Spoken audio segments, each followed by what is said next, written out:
Hola y bienvenidos a Perceptalia, el espacio donde pensamos sin prisa, entendemos sin miedo y descubrimos que la filosofía está, pues, en todas partes. Y hoy, fíjate, vamos a tocar una paradoja muy de nuestro tiempo. Sí, es algo que creo que resuena con muchísima gente. Vivimos en la era, quizá, de mayor comodidad y eficiencia de la historia. Tienes un sinfín de opciones para todo. Para todo.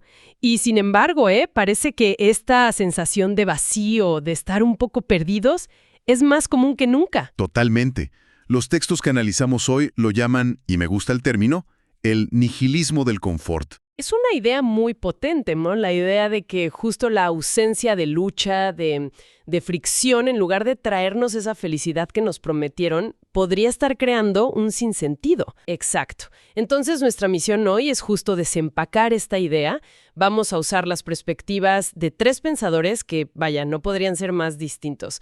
Søren Kierkegaard, Aristóteles y Viktor Frankl, para entender por qué nos sentimos así y, sobre todo, ¿qué podemos hacer al respecto? La pregunta es esa. ¿Cómo es posible que tenerlo todo nos haga sentir que no tenemos nada? Y creo que hay que empezar por el principio, por la libertad misma. Y para eso, el primer pensador es Kierkegaard y su concepto de la angustia. Claro. Que es un concepto que hoy en día entendemos, bueno, lo entendemos mal. Sí, escuchas angustia y piensas en ansiedad, en un trastorno. Exacto, en algo que hay que medicar o eliminar. Pero para Kierkegaard era algo completamente diferente. No era una enfermedad para nada. La llamaba el vértigo de la libertad. Me encanta esa imagen, el vértigo de la libertad. Es como asomarte a un precipicio. Ajá. El vértigo no es el miedo a que te caigas, sino esa extraña y aterradora idea de que podrías saltar, de que eres libre de hacerlo. Justo ahí. Ese precipicio, para Kierkegaard, es el futuro y todas las vidas posibles que podrías vivir. Es darte cuenta de que no hay un guión para tu vida. Que eres radicalmente libre y, por lo tanto, radicalmente responsable. Y ahí conecta con nuestra era. Uno de los análisis sugiere que la tecnología, al protegernos tanto de las consecuencias de nuestras decisiones, ha vuelto esa angustia como sorda. Como un zumbido de fondo, ¿no? Sí, exacto. La sentimos, pero no como una alerta. Y como no nos gusta, pues buscamos anestesiarla. Y aquí es donde Kierkegaard habla de caer en el estadio estético. El nombre suena muy elegante, pero ¿en realidad es algo que hacemos? Todos los días. Todos los días. Es la búsqueda sin fin del placer, de la distracción, para no tener que enfrentar esa libertad. Es el scroll infinito en redes sociales. El solo un episodio más a las 2 de la mañana. O planear el próximo viaje perfecto para la foto. Es una vida de estímulo en estímulo para evitar el aburrimiento, para evitar ese silencio donde la angustia te habla. Pero la ironía, que él ya la vio venir hace casi 200 años, es que una vida dedicada a evitar el aburrimiento termina en la forma más profunda de aburrimiento, en el vacío. Totalmente. Porque ningún estímulo es suficiente. Siempre necesitas el que sigue. Es una caminadora que no va a ningún lado. Entonces, la cura no puede ser más de lo mismo. Y aquí Kierkegaard introduce su idea más controversial, yo diría. El salto de fe. Sí. Y a ver, detengámonos aquí, porque salto de fe suena muy religioso, suena a dejar de pensar y creer ciegamente. Para alguien que no es creyente, no suena como una salida fácil. Es una objeción súper válida. Y los materiales lo matizan muy bien. El salto de fe de Kierkegaard no es necesariamente un salto hacia Dios. Es un salto hacia el compromiso. Ah, ok. Es la decisión radical de anclar tu libertad, que es infinita, en algo concreto. Puede ser una causa, una vocación, una relación, un código ético. Es decir, de todas las infinitas cosas que podría hacer, elijo apostar mi vida a esto. O sea, es dejar de coquetear con todas las posibilidades para, digamos, casarte con una. Y al hacerlo, le das peso y dirección a tu libertad. Exacto. Desde esa perspectiva, nuestra cultura de dejar las opciones abiertas sería para Kierkegaard una forma de desesperación. El miedo a dar ese salto nos mantiene en lo trivial, flotando. Perdiendo el yo en un mar de posibilidades superficiales. Precisamente. Ok, entiendo el diagnóstico. La libertad sin compromiso nos vacía. Pero el salto de fe suena a una decisión monumental. Y el día a día, Aquí es donde los textos nos presentan a Aristóteles, que le da un giro de 180 grados. Es que es una transición muy natural, porque Aristóteles nos baja de esa nube existencial y nos pone los pies en la tierra. Para él, el sentido no es algo que eliges en un momento de vértigo, es algo que se construye. Con las manos, día a día. Nos dice que hemos entendido la felicidad completamente al revés. Claro, pensamos que la felicidad es un sentimiento. Estar relajado, contento.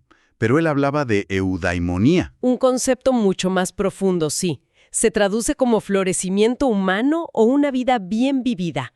Y la clave para Aristóteles es que la eudaimonía no es un sentimiento, es una actividad. Una actividad del alma en conformidad con la excelencia. Me encanta esa definición. Es que es perfecta.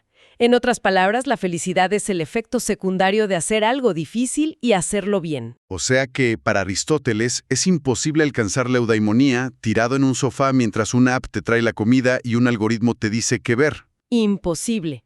La felicidad requiere esfuerzo, requiere poner en juego tus capacidades y llevarlas a su máximo potencial. Los análisis que leímos hablan de una atrofia del carácter por evitar cualquier fricción.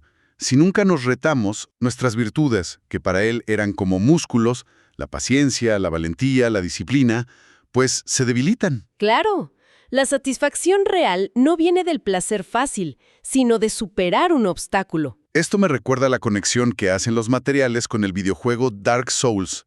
Es famoso por ser brutalmente difícil. Sí, es un gran ejemplo. No te lleva de la mano, no hay modo fácil.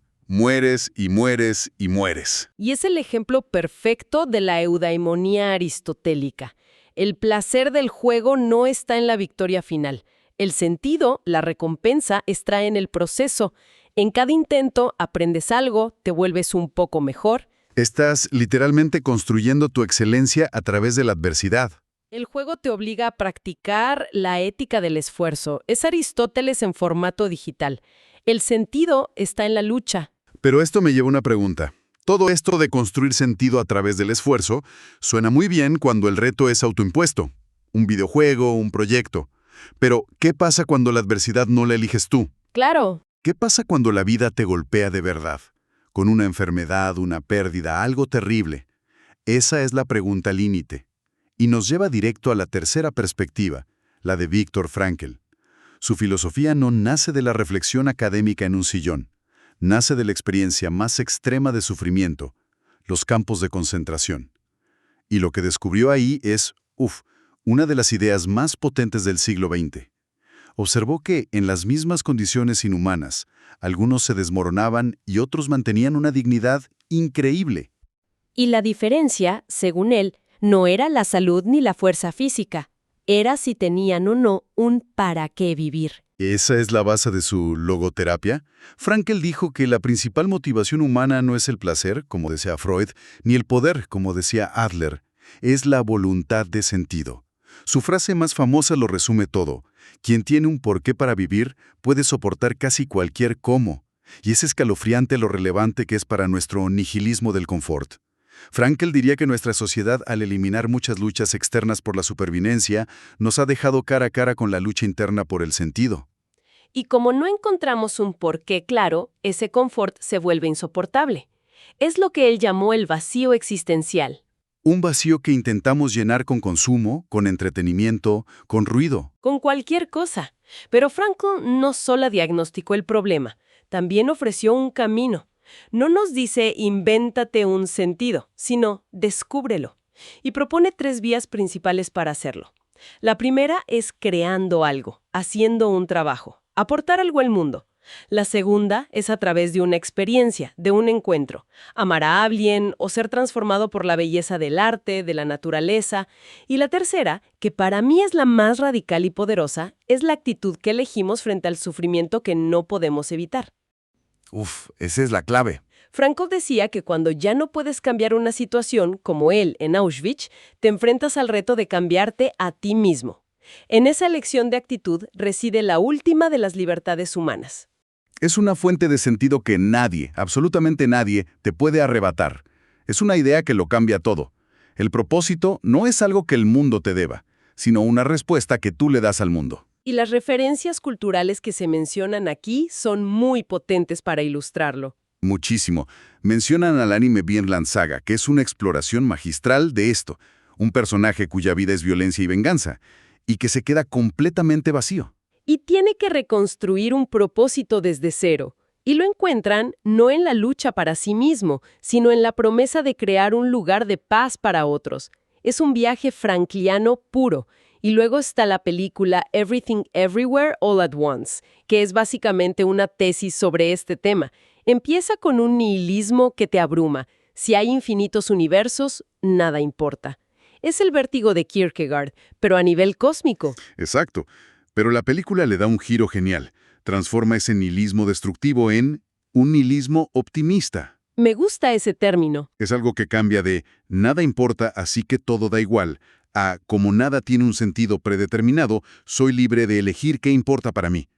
Y la protagonista elige las cosas pequeñas. La amabilidad, la conexión con su hija, el amor por su esposo. Es la libertad radical de Kierkegaard encontrando el propósito de Frankl a través de las acciones virtuosas de Aristóteles. Esa es una forma brillante de unir las tres piezas. No compiten, se complementan. Juntas son como un mapa para navegar este laberinto del sentido. Es un mapa muy completo, sí.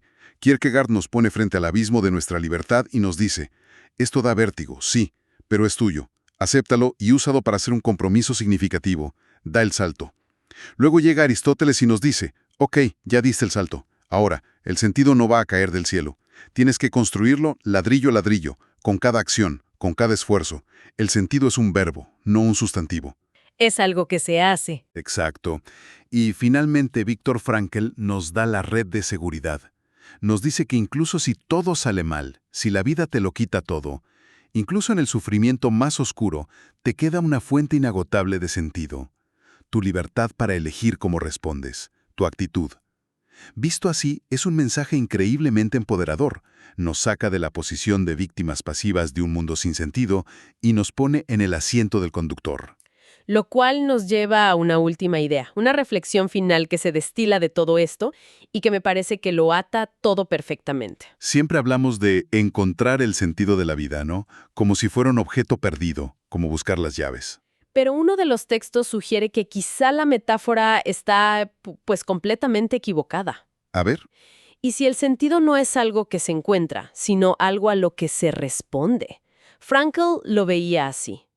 Para él la vida nos está constantemente haciendo preguntas. Cada situación, cada reto, cada encuentro es una pregunta. Dirigida específicamente a ti. ¡Qué locura! Entonces, la gran pregunta no es cuál es el sentido de la vida, en abstracto. La pregunta, mucho más personal y urgente, es ¿qué pregunta me está haciendo la vida a mí en este preciso momento?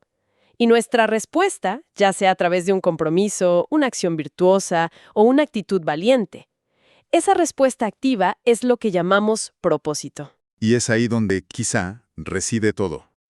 Esto fue Perceptalia. El lugar donde pensar se vuelve un acto de libertad. Si algo de lo que conversamos hoy te hizo reflexionar, comparte esta charla y acompáñenos en la próxima.